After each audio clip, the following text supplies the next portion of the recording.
아멘.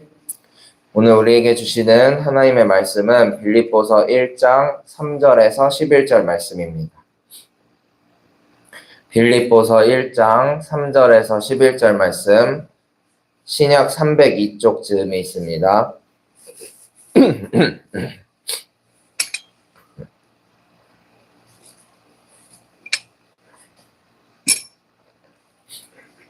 빌립보서 1장 3절에서 11절 말씀을 한 절씩 교독하시고 마지막 절은 함께 읽겠습니다. 나는 여러분을 생각할 때마다 나의 하나님께 감사를 드립니다.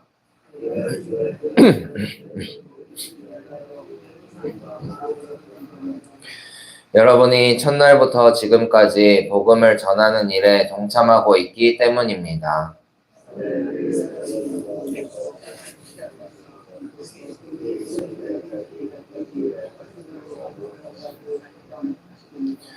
내가 여러분 모두를 이렇게 생각하는 것은 나로서는 당연한 일입니다. 내가 여러분을 내 마음에 간직하고 있기 때문입니다. 여러분 모두는 내가 갇혀 있을 때나 복음을 변호하고 입증할 때에 내가 받은 은혜에 동참한 사람들입니다.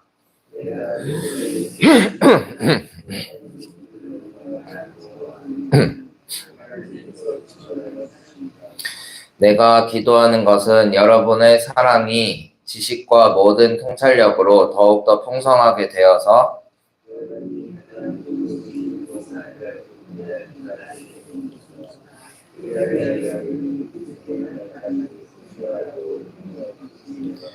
다 같이 읽겠습니다. 예수 그리스도께서 주시는 의의 열매로 가득 차서 하나님께 영광과 찬양을 드리게 되기를 나는 기도합니다. 아멘. 오늘도 이 자리에 모여서 하나님의 은혜를 나눈 우리 모두에게 하나님의 은혜와 평강이 넘쳐나기를 소망합니다. 오늘은 예수의 심정으로 라는 제목으로 말씀을 전하고자 합니다. 사람들은 누구나 자신이 열악한 환경에 처하면 남을 돌아보기가 어렵습니다. 오히려 쉽게 화가 나고요. 그리고 마음에 여유가 없죠. 하지만 사도 바울은 달랐습니다. 감옥에 갇혀있는 상황에서도 여전히 교회에 남아있는 성도들을 걱정했고 사랑이 가득 담긴 편지를 써 보내면서 오히려 나는 지금 너무 감사하다고 고백을 합니다. 그리고 당신들이 걱정된다고 그러니 이렇게 하십시오 하면서 권면의 말씀을 전하고 있습니다. 그렇게 옥중에서 써 보낸 편지 글이 바로 우리가 마주한 하나님의 말씀 빌립보서의 말씀입니다. 3절에 보니까 이렇게 말하죠. 나는 여러분을 생각할 때마다 나의 하나님께 감사를 드립니다 라고 합니다. 누군가를 생각할 때마다 감사가 떠오르는 관계, 이런 관계는 너무나 아름다운 관계입니다. 사도 바울이 빌립보 교인들을 생각할 때 그랬습니다. 그래서 사도 바울은 성도들에게 편지를 써 보내면서 이렇게 말합니다. 나는 여러분을 생각할 때마다 나의 하나님께 감사를 드린다고 말합니다. 그럼 무엇을 감사했을까요? 5절에 나옵니다. 여러분이 첫날부터 지금까지 복음을 전하는 일에 동참하고 있기 때문입니다. 사도 바울이 빌립보 교회를 생각할 때마다 감사를 드렸던 이유는 그들이 계속해서 복음의 교제를 나누고 있었기 때문입니다. 복음을 전하는 일, 복음의 교제를 나누는 일은 빌립보 교인들 자신이 복음을 인식하기 위해서 노력했던 일들입니다. 성도들 간의 대화 속에 복음이 주를 이루는 그런 교회가 되었던 것이죠. 서로 복음에 대해서 궁금해하고 자신이 깨달은 복음을 기쁨으로 나누고 또 혹여나 잘못된 길로 가고 있지는 않은지 서로를 살펴보면서 격려하는 그런 교제가 이루어졌던 겁니다. 참 이상적인 교회의 모습입니다. 사실 저도 이제 평신도 가정에서 자랐기 때문에 교회 안에 아주 많은 일들이 있다는 것을 이제 알고 있습니다.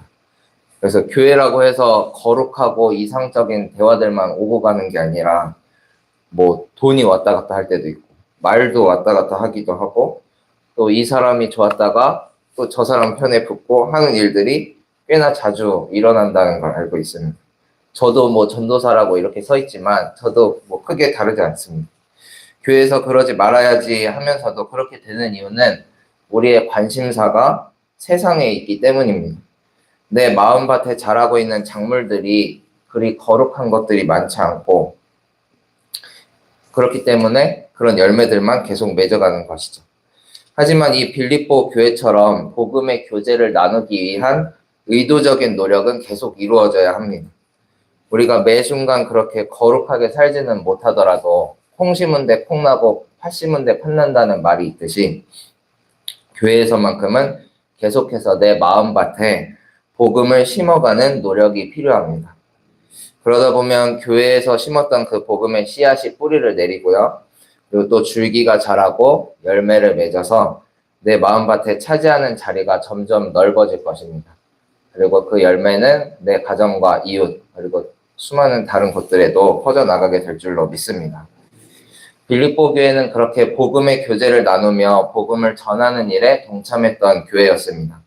그러니 교회 지도자였던 사도 바울의 입장에선 그 빌립보 교회 교인들이 너무 이뻐 보이고 고마웠던 것이죠. 그래서 여러분을 생각할 때마다 하나님께 감사를 드린다고 표현을 합니다. 사도 바울이 감사했던 이유는 한 가지 더 있었는데요. 6절의 말씀입니다.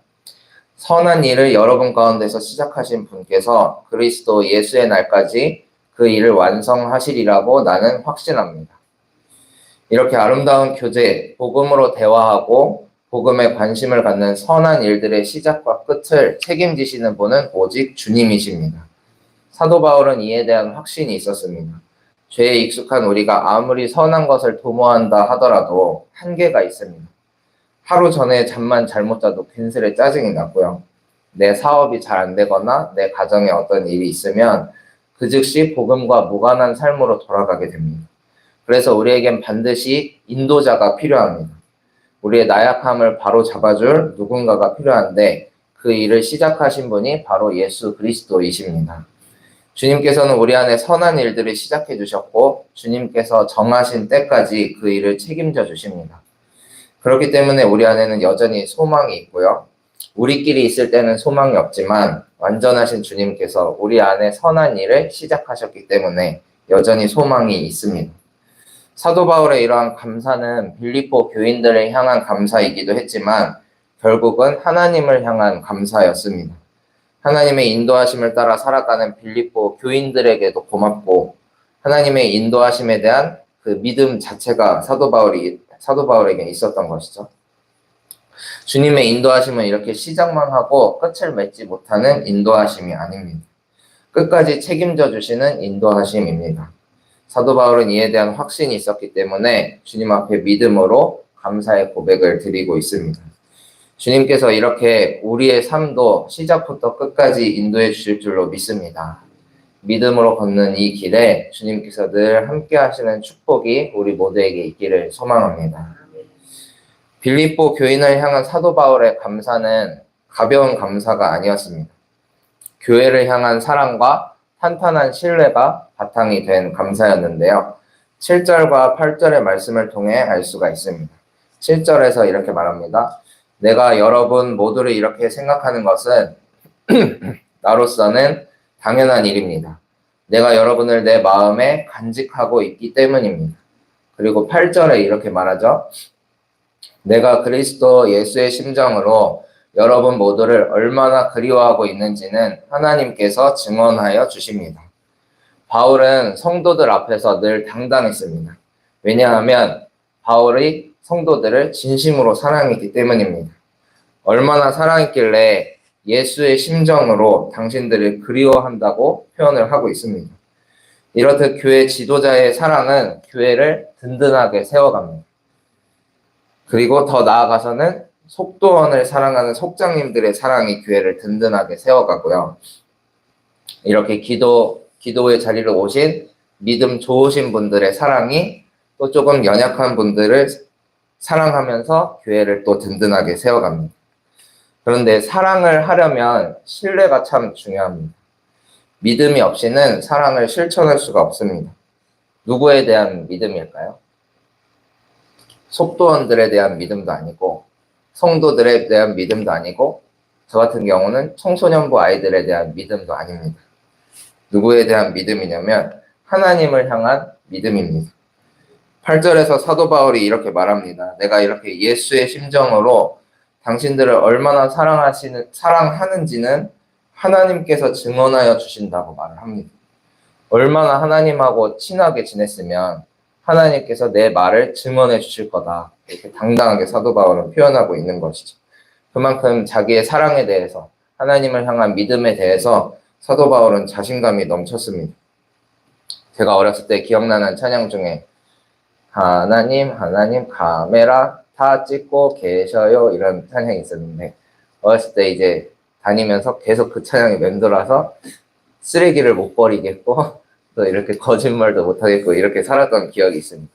사도 바울도 아마 이렇게 매번 하나님을 떠올리고 내 말을 하나님께서 증언하여 주신다고 자신감 있게 얘기를 할 만큼 하나님과 가까이 지냈던 사람으로 알 수가 있습니다. 하나님 보고 계시죠? 하나님 듣고 계시죠? 하면서 이렇게 끊임없이 교제했던 사도 바울은 그 믿음 때문에 빌립보 교인들을 예수의 심정으로 사랑할 수가 있었습니다. 그리고 그런 사도 바울의 사랑을 받은 빌립보 교인들은 7절 하반절이 밝히고 있듯이 사도 바울이 감옥에 갇혀 있을 때나 복음을 변호하고 입증할 때에 사도 바울을 힘써 도왔습니다. 우리 안에도 이런 아름다운 협력이 있기를 바랍니다. 누가 먼저랄 것도 없이 먼저 사랑하고 또 받은 사랑을 되갚으면서 서로를 힘써 도와 아름다운 주님의 나라를 이루어 가기를 소망합니다. 이제 말씀을 정리하겠습니다. 사도 바울은 옥중에서도 빌립보 교인들을 너무너무 사랑했습니다. 그 사랑이 2000년이 지난 지금까지도 이 글을 보면 고스란히 전해질 정도입니다. 하지만 이 사랑이 사도 바울 개인의 역량으로 여겨지지 않았으면 좋겠습니다. 사도 바울은 우리가 알고 있다시피 너무나 대단한 사람입니다. 공부도 잘했고 출신도 좋았던 사람입니다. 그리고 지금도 이런 사도 바울처럼 훌륭한 목사님들도 많이 계십니다. 사랑도 많으시고 공부도 많이 하셨고 또 이렇게 친근하게 말씀도 잘하시고. 하지만 우리가 의지할 것은 그런 교회 지도자 개인의 역량이 아닙니다. 우리가 의지할 것은 오직 복음의 주체가 되시는 주님, 우리에게 그런 사랑을 먼저 베풀어 주시고 그리스도 예수의 날까지 그 일을 완성하시는 주님 한 분뿐입니다. 우리 모두가 그리스도의 날까지 순결하고 흠이 없이 지내기를 바랍니다. 예수 그리스도께서 주시는 의의 열매로 가득 차서 하나님께 영광과 찬양을 드리게 되기를 간절히 소망합니다. 기도하시겠습니다. 주님 감사합니다. 주일을 온전히 주님께 드리고 월요일 아침 또 일주일을 이렇게 시작합니다. 주께서 새해 힘을 주시고 능력의 오른팔로 저희를 붙들어 주시옵소서. 생각하고 실행하는 모든 순간마다 주님께 여쭈어가며 말씀을 표준 삼아 살아가는 복된 삶이 되어지게 하여 주시옵소서. 오늘 하나님의 말씀을 통해 예수의 심정으로 서로 사랑했던 빌립보 교회를 돌아보았습니다. 주님, 저희 교회도 그렇게 되기를 원합니다. 이 땅의 모든 교회들이 그렇게 되기를 원합니다. 온전히 주님께 내 마음과 영혼 의탁하여 그리스도의 사랑으로 가득 채워지는 은혜 내려 주시옵소서. 저희 속에는 선한 것이 아무것도 없사오니 온전히 선하신 주님의 영으로 가득 채워 주시옵소서. 여전히 병상에 누워있는 환우들과 직장생활 중 어려움을 겪는 이들, 진로를 정하지 못해 고민하는 학생들과 삶의 공허함에 시달리는 많은 이들이 있습니다. 주님, 주께서 위로하여 주시고 회복시켜 주시옵소서. 막힌 담이 허물어지고 얽히고 설킨 매듭이 풀어지듯 우리 안팎에 있는 모든 문제들이 해결되게 하여 주시고 온전히 주님께 영광 돌리는 믿음으로 살아가게 하여 주시옵소서. 주님, 이 하루도 주님께 의탁하오니 주님 받아주시고 함께하여 주시옵소서. 살아계신 예수님의 이름으로 기도합니다. 아멘. 하늘에 계신 우리 아버지여, 이름이 거룩히 여김을 받으시오며 나라가 임하시오며 뜻이 하늘에서 이루어진 것 같이 땅에서도 이루어지이다. 오늘 우리에게 일용할 양식을 주시옵고 우리가 우리에게 죄 지은 자를 사하여 준 것 같이 우리 죄를 사하여 주시옵고 우리를 시험에 들게 하지 마시옵고 다만 악에서 구하시옵소서. 나라와 권세와 영광이 아버지께 영원히 있사옵나이다. 아멘.